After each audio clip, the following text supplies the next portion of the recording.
ఏ రోజు ఆయన మిమ్మల్ని పిలిచి నాన్న ఇంకొన్నాళ్ళు సంగీతం నేర్చుకో అని చెప్పలేదా? లేదండి, దాని గురించి చెప్పలేదు. కానీ ఆయన పరోక్షంలో నన్ను గురించి చాలా గొప్పగా మాట్లాడినవి టేప్ చేసి కూడా ఇచ్చారు నాకు. ఆయన అమెరికాలో మాట్లాడినవి, ఇక్కడ ఆల్ ఇండియా రేడియోలో ఆయన ఇంటర్వ్యూ ఇస్తూ మాట్లాడినవి.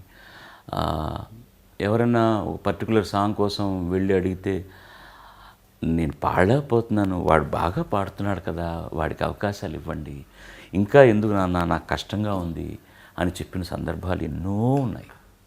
మా ఇద్దరి మధ్య కూడా ఎన్ని అపప్రదలు తీసుకొచ్చారు.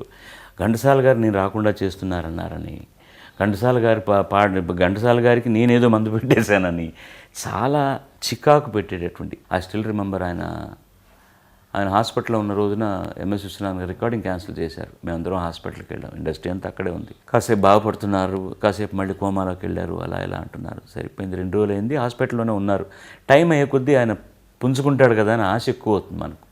ఓ రోజు రికార్డింగ్ ఫినిష్ చేసి ఇంట్లో నేను భోజనం చేయడానికి వచ్చేసరికి సరిగ్గా ఆ టైంకు చక్రవర్తి వచ్చాడు. ఎరా ఏం చేస్తున్నావు అనుకుని భోజనం చేస్తున్నాను నేను. అంతా ఇందరూ చేతులు కడుక్కున్న తర్వాత ఆ వాకిట్లోకి వచ్చి అక్కడ కుర్చీలో కూర్చున్న తర్వాత భోజనం చేస్తున్నప్పుడు చెప్పకూడదని చెప్పలేదురా చిన్న, పెద్ద ఆయన పోయాడు రా అప్పుడు చెప్పాడు.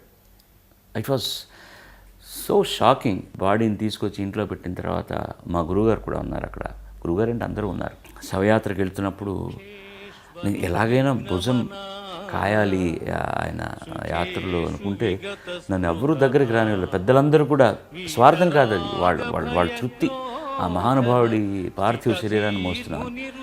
మా గురువుగారు కోదనబండి గారు గట్టిగా కేకలు వేశారు. అందరూ ఒక్క క్షణం వేసలేదు. ఆయన అన్నారు, ప్రపంచం అంతా తెలుసు, వాడు ఆయన వారసుడయ్యా, మైనివ్వండి వాడిని అంటే అందరూ తొలగి నాకు అప్పుడు ఇచ్చారన్నమాట.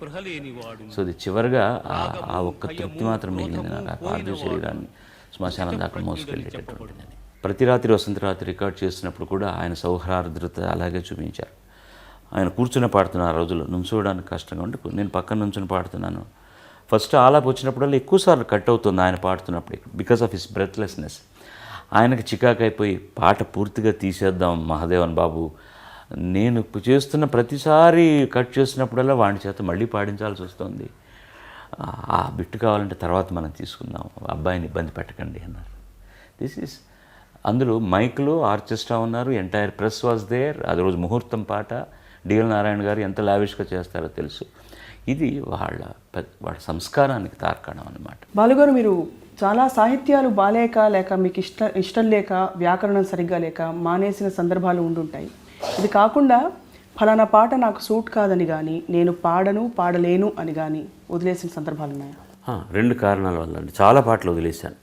ఒకటి, నేను ఏదైనా పాడగలనని నాకంటే నా మీద ఎక్కువ నమ్మకంతో కొన్ని శుద్ధ కర్ణాటకంలో చేసిన పాటలు వినంగానే నాకు తెలిసిపోతుంది.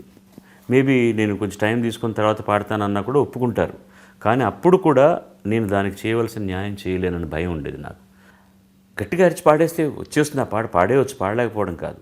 కానీ చెవికి ఇంపుగా ఉండదు, అసలు ఆ పాట పాడిన తృప్తి నాకు ఉండదు. అలాంటి సందర్భాల్లో చాలా పాటలు వదిలేశాను.